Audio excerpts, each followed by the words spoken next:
Halo anak-anak, bagaimana kabar kalian semuanya? Bapak harap kalian semua dalam keadaan sehat. Jadi hari ini adalah pertemuan pertama kita untuk mata pelajaran kimia, khususnya di kelas 11 MIPA. Adapun materi yang akan kita pelajari pada pertemuan pertama kali ini adalah tentang senyawa hidrokarbon dan minyak bumi. Baik, langsung saja kita masuk ke senyawa hidrokarbon. Oke, nah jadi senyawa hidrokarbon ini banyak digunakan dalam kehidupan sehari-hari. Kalian pasti tahu ya, contohnya misalnya adalah bensin. Bensin yang kalian gunakan pada kendaraan kalian ya, atau bensin itu digunakan sebagai bahan bakar dari motor atau mobil yang kalian gunakan. Nah, jadi itu merupakan salah satu contoh dari senyawa hidrokarbon dalam kehidupan sehari-hari. Nah, bensin ini ada jenisnya lagi. Kalian pasti tahu beberapa jenis dari bensin adalah premium, pertalite, dan pertamax ya. Nah, jadi dari ketiga jenis ini ada yang membedakannya. Yang membedakannya adalah bilangan oktannya. Bilangan oktan merupakan suatu bilangan yang menunjukkan seberapa besar tekanan yang dapat diberikan sebelum bensin itu terbakar secara spontan. Jadi itu adalah bilangan oktan. Nah, jadi kualitas dari ketiga bensin ini ya, ketiga jenis bensin ini dibedakan dari bilangan oktannya.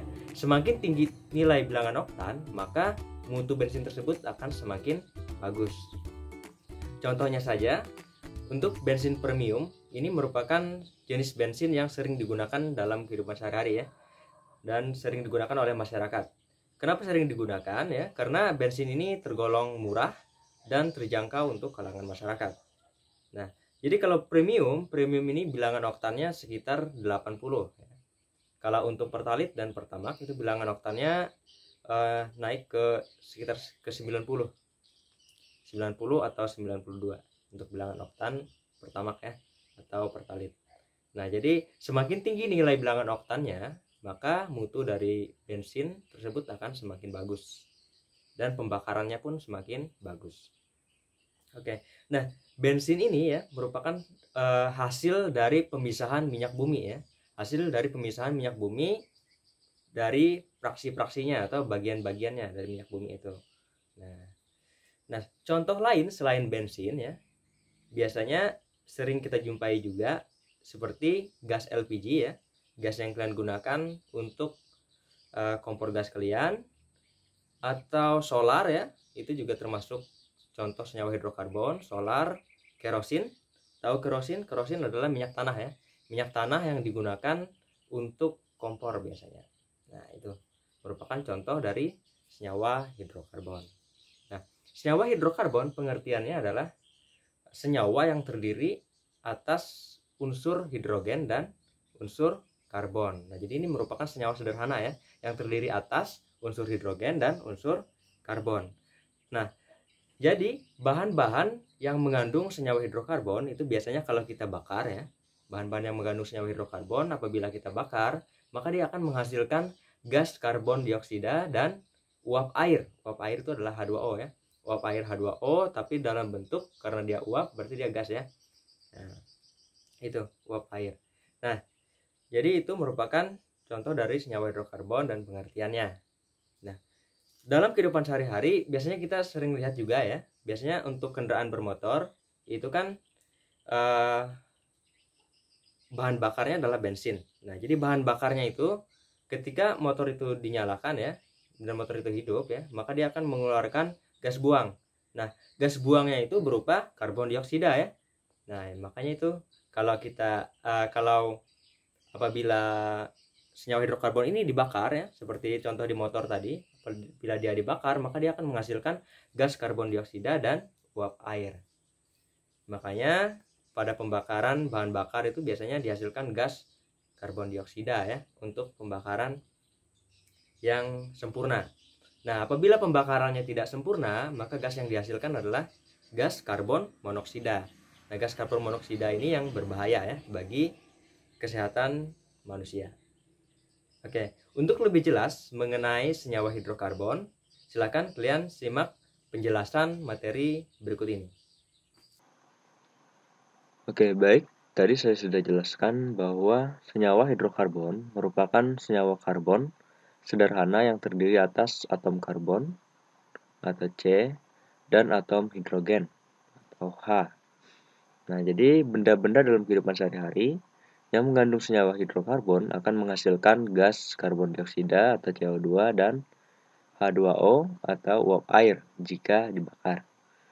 Nah, untuk identifikasi senyawa hidrokarbon ya, ini bisa dilakukan dengan uji air kapur dan uji kertas kobal. Identifikasi senyawa hidrokarbon ini maksudnya kita akan mengidentifikasi atau mencari senyawa hidrokarbon yang terdapat pada suatu senyawa tertentu. Nah, uji kapur ini dilakukan untuk menguji keberadaan gas karbon dioksida. Nah, jadi adanya gas karbon dioksida ini menunjukkan bahwa senyawa tersebut mengandung karbon. Nah, uji air kapur ini dilakukan dengan cara melewatkan gas karbon dioksida yang terbentuk pada pipa ke dalam larutan kapur. Larutan kapur yang awalnya berwarna bening akan berubah menjadi keruh. Nah, reaksi yang terjadi pada proses tersebut yaitu sebagai berikut. CaOH 2 kali, ya, ini kapur, air kapur, dalam bentuk larutan aqueous ditambah dengan karbon dioksida gas menjadi CaCO3 solid ditambah H2O liquid. Nah, jadi di sini ya CO2 ini merupakan karbon dioksida yang terbentuk ya. Dan yang ini adalah air. Oke. Dan selanjutnya untuk uji kertas kobal ini dilakukan untuk menguji adanya H2O. Nah, ini untuk menguji atau mengidentifikasi senyawa atau atom hidrogen. Kalau uji air kapur tadi untuk mengidentifikasi atom karbon, kalau uji kertas kobal untuk mengidentifikasi atom hidrogen. Nah, uji kertas kobal ini digunakan untuk menguji adanya H2O, di mana dengan adanya H2O itu menunjukkan bahwa terdapat unsur hidrogen.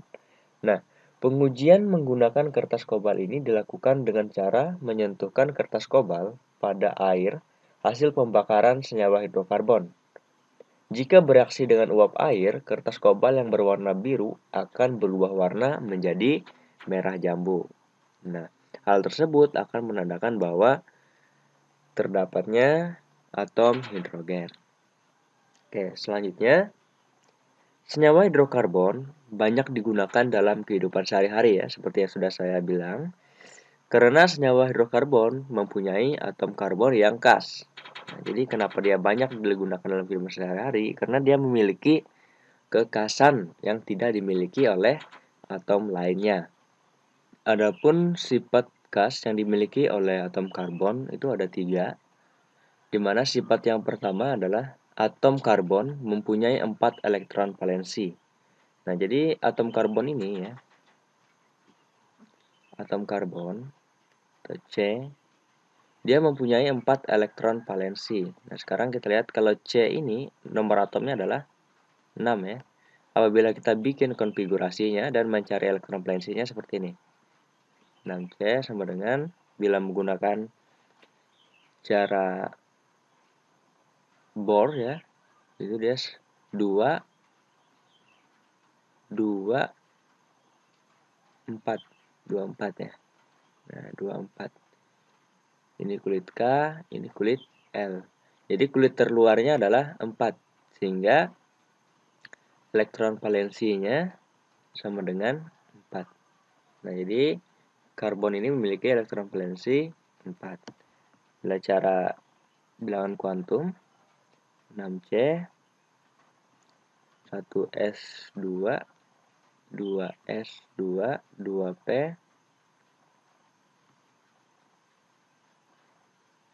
2P 2. Nah, jadi elektron valensinya di sini ya. 2 tambah 2 sama dengan 4. Dengan adanya 4 elektron valensi, maka dia bisa mengikat 4 atom lainnya. Apabila kita gambar struktur Lewisnya seperti ini. Nah, di sini adalah elektron valensinya. Karena struktur Lewis itu adalah suatu lambang atom yang disertai dengan elektron valensi. Nah, ini. Jadi ada 4. Jadi dia bisa mengikat 4 atom lain ya, karena ada 4 elektron valensi ini.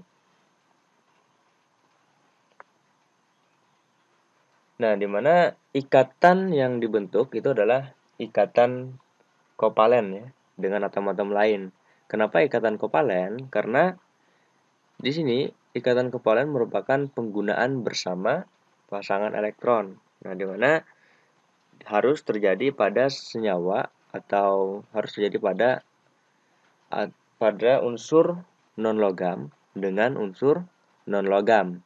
Karena karbon ini adalah unsur non-logam, makanya dia akan terbentuk sebuah ikatan kovalen karena dia unsur non-logam. Dan sifat khas yang kedua adalah atom karbon relatif kecil. Nah, hal ini menyebabkan ikatan kovalen yang terbentuk antara atom karbon dengan atom karbon atau non-logam lainnya itu relatif kuat dan dapat membentuk ikatan kovalen yang rangkap. Hal ini dapat dipahami dengan membandingkan atom karbon dan atom silikon Si yang juga menepati golongan 4. Nah, jadi atom karbon itu terdapat pada golongan 4 ya, karena elektron valensinya 4A dengan 4 elektron valensi. Akan tetapi, Si atau silikon ini terletak pada periode ketiga, sehingga jarak elektron valensi dari inti lebih jauh. Akibatnya atom Si tidak dapat membentuk ikatan kovalen yang kuat dengan atom Si atau atom non-logam lainnya. Maksudnya seperti ini. Misalnya saya gambar di sini ya untuk atom karbon. Karbon ini kan dia kulit pertama itu ada 2. Kita bikin gini. Ada 2 kulit pertama. Sekarang kulit keduanya ada 4 atom. 4 elektron ya. 1, 2, 3, 4. Nah, jadi jarak ini inti ya. Ini inti, di tengah-tengah ini inti. Jarak inti ke elektron terluar ini lebih dekat untuk atom karbon, sehingga ikatan kovalennya dia lebih kuat dibandingkan dengan Si. Karena Si, kita lihat kalau Si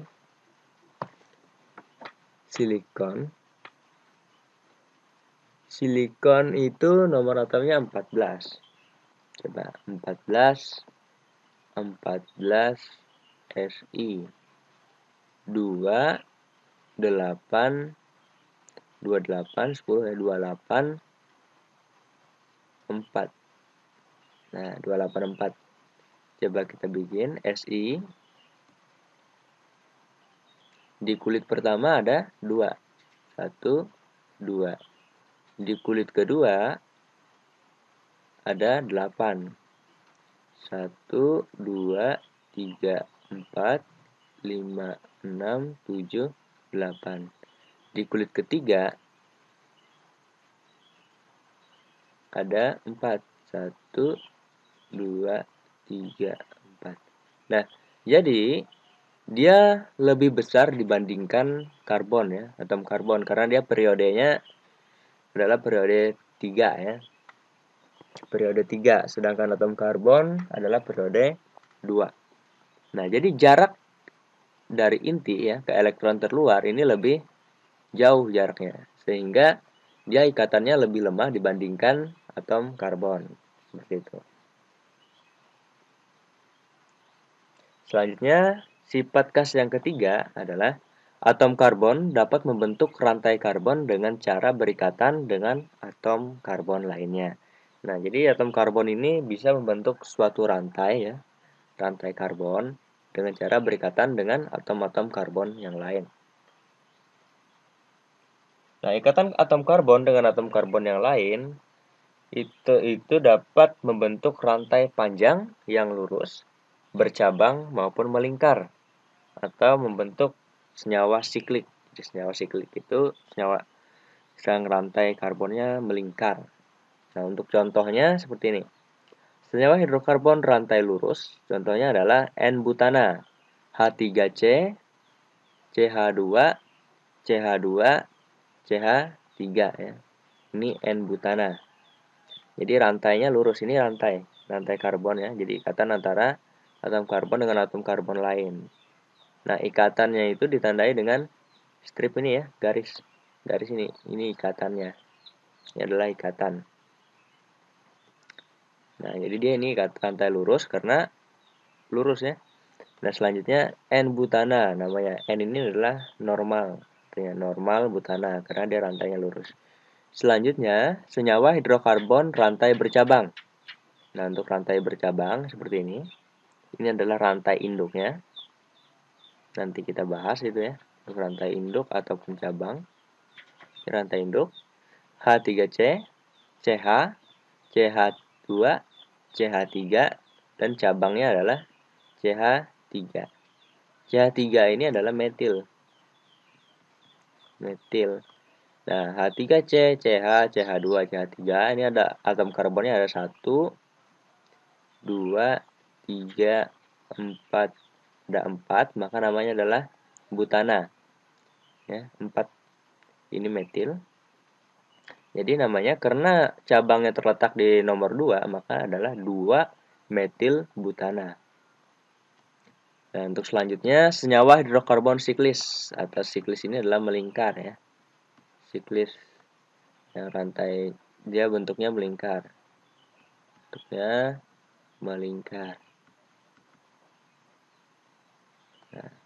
siklis. Contohnya ini, sikloheksana. H2C, CH2, CH2, CH2, H2C, H2C ya. Ini dia contohnya.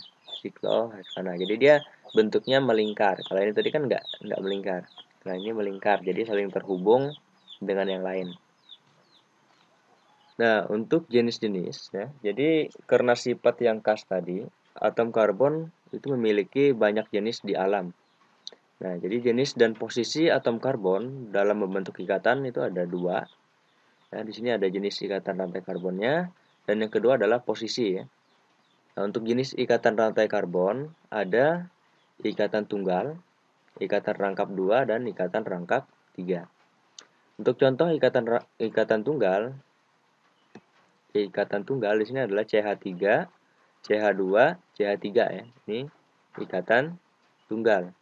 Nah, kenapa ikatan tunggal? Karena di sini ikatannya 1 ya, rangkapnya 1. Nah, ini rangkap 1. Dia hanya rangkap 1. Makanya disebut sebagai ikatan tunggal. Nah, ikatan tunggal di sini dia adalah propana. Karena C-nya ada 1, 2, 3. Kalau C-nya 3, namanya adalah propana. Selanjutnya ikatan rangkap 2. Ikatan rangkap 2 contohnya adalah propena. Di sini dia ikatan rangkap 2 karena di sini ada 2 ikatan ya, ikatan rangkap. Ikatan rangkap ada 2 ya. Rangkapnya 2. Nah, ini. Rangkap 2. Nah, jadi namanya adalah CH2, CH3 ini adalah propena karena ada rangkap 2-nya. Selanjutnya ikatan rangkap 3. Ikatan rangkap 3 contohnya propuna, HC, rangkap 3, C, CH3. Nah, ini dia.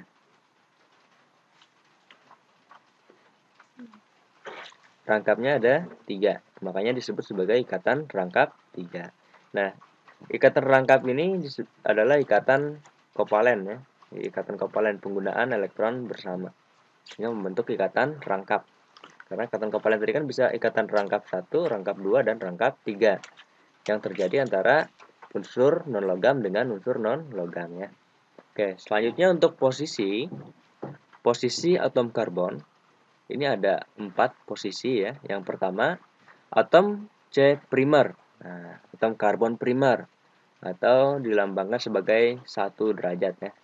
Atom C yang terikat pada satu atom C yang lain. Nah, jadi dia terikat pada satu atom C yang lain. Hanya terikat pada satu atom C yang lain.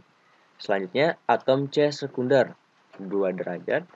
Atom C yang terikat pada 2 atom C yang lain. Jadi dia mengikat 2 atom C lain. Kalau yang primer mengikat 1 atom C. Kalau sekunder mengikat 2 atom C. Selanjutnya, atom C tersier atau 3 derajat. Atom C yang terikat pada 3 atom C yang lain. Nah, jadi dia terikat atau mengikat 3 atom C lain. Namanya adalah atom C tersier. Selanjutnya, atom D kuartener atau 4 derajat, atom C yang terikat pada 4 atom C yang lain. Jadi dia mengikat 4 atom C yang lain. Nah, contohnya di sini adalah ini CH3 ya. Ini CH3, CH3, CH2, CH, CH, cabangnya CH3, CH2, CC, CH3, CH3, CH3. Nah, ini. Sekarang kita akan tentukan yang mana atom C primer dan yang mana atom C sekunder, tersier, dan kuartenernya. Nah, di sini saya menggunakan warna pelangi ya. Merah, kuning, hijau, biru. Nah, jadi merah nanti untuk yang primer, kuning untuk sekunder, hijau tua ini untuk tersier, dan biru untuk kuartener. Oke, kita akan mencari atom C primernya terlebih dahulu. Atom C primer tadi kan terikat pada satu atom C lain. Kita lihat di sini. Primernya di sini dia mengikat satu C ya. Berarti ini termasuk primer. Karena dia mengikat satu C. Kan terikat pada mengikat satu atom C lain. Berarti ini adalah 1 derajat atau primer. Selanjutnya kita cari yang mengikat satu atom. Ini lagi ya. Ini. Dia hanya mengikat satu ini. Berarti ini adalah primer juga, 1 derajat. Yang kita lihat adalah atom karbonnya ya, bukan atom hidrogennya, karbonnya. Selanjutnya kita cari lagi yang primer, ini bukan. Nah, ini dia mengikat satu ya, mengikat satu. Ini adalah primer juga, 1 derajat. Nah, selanjutnya ini, yang ini ya, dia satu juga mengikat nih, satu AC ini yang diikatnya. Berarti ini adalah primer juga. Selanjutnya yang mana lagi? Yang ini ya, primer. Dia mengikat satu ini, terikat pada satu ini. Nah, berarti dia primer. Nah, primernya sudah habis ya. Jadi atom C primernya ada 1, 2, 3, 4, ada 5. Selanjutnya kita cari atom C sekundernya. Itu yang terikat pada 2 atom. Kita cari.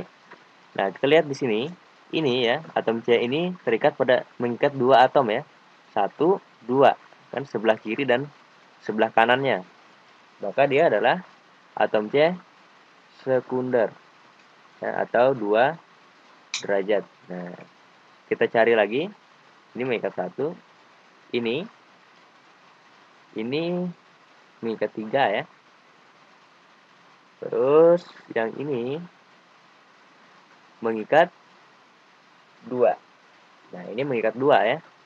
Ya, sebelah kiri dan sebelah kiri dan sebelah kanannya. Berarti ini adalah sekunder juga. 2 derajat. Nah, terus yang mana lagi sekunder? Tidak ada lagi ya. Sekundernya berarti ada 2. Nah, setelah sekunder kita akan cari atom C tersiernya yang mengikat 3 atom karbon lain. Nah, kita cari. Ini. Dia mengikat 3 ya. 1, 2, 3. Nah, jadi ada 3 yang diikat, maka di sini adalah atom C tersier atau 3 derajat. Yang lain lagi tidak ada ya. Jadi atom tersiernya cuman 1. Selanjutnya yang terakhir, atom C kuartener atau 4 derajat mengikat 4 atom C yang lain. Ini gampang ya, kita lihat di sini ada 1, 2, 3, 4. Nah, jadi ada 4 yang diikat. Nah, ini adalah salah ya. Kita gunakan warna biru tadi. Nah, ini adalah atom C kuartener karena dia mengikat 4 atom C lain. Nah, 4 derajat. Nah, mengikat. Jadi ingat ya, ikatan itu dilambangkan atau disimbolkan sebagai strip ini, ikatan. Nah, dia ada model-model seperti ini ya. Kalau untuk hidrokarbon dia digunakan model seperti ini. Kalau biasanya kita di Lewis ya, struktur Lewis kita menggunakan ini. Nah, seperti ini kan ikatan atau seperti ini kan. Nah, seperti ini kelihatan untuk struktur Lewis. Kita gunakan yang ini. Kalau di hidrokarbon kita sering gunakan yang ini ya. Oke. Baik, mungkin sekian dulu untuk pertemuan pertama kali ini. Untuk pertemuan selanjutnya akan kita bahas di pembelajaran kita yang selanjutnya.